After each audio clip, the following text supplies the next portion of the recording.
Amelia loved antiques. Her tiny apartment was filled with trinkets, old photographs, and furniture that seemed to whisper stories of lives long past.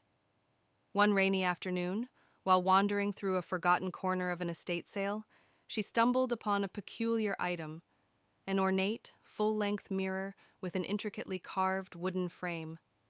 The frame was dark, almost black, and adorned with faces that seemed to shift under the dim light.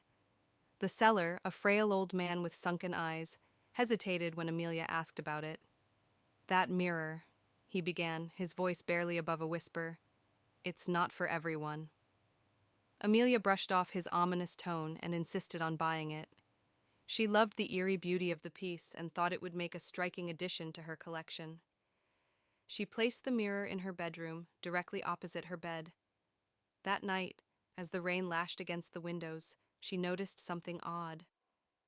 When she glanced at the mirror, her reflection seemed delayed.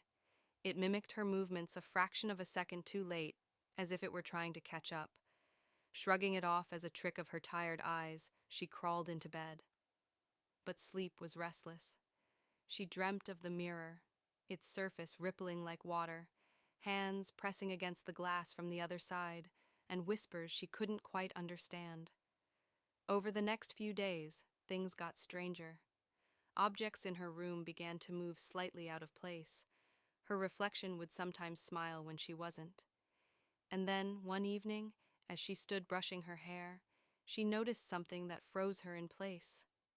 In the reflection, a shadow stood behind her, a tall, gaunt figure with hollow eyes and a twisted grin. She spun around, but there was no one there. Heart pounding, she decided to cover the mirror. She draped a heavy blanket over it and tried to convince herself she was imagining things. But that night, the whispers began. Soft at first, like a breeze through leaves, then louder, more insistent, until they formed words. "Let me out." Amelia bolted upright, her heart racing. The blanket over the mirror had slipped, revealing the glass beneath. The figure was back, pressed against the inside of the mirror, clawing at the surface, its hollow eyes locked onto hers. She tried to scream, but no sound came out. Her body felt paralyzed as the figure leaned forward, its face pressing through the glass like a hand through water. The mirror rippled, and the figure began to emerge, its twisted form crawling into her room. Amelia finally found her voice and screamed, stumbling backward. She grabbed a lamp and hurled it at the mirror. The glass shattered, and the figure let out a blood-curdling shriek before disappearing into the darkness. The shards of glass lay scattered across the floor, but something was wrong. Instead of reflecting her room, each shard showed something else, an endless black void. Amelia thought it was over, but the next day she noticed something horrifying. Every reflective surface in her apartment, windows, her phone screen, even a puddle of water, now showed the same dark figure, grinning back at her.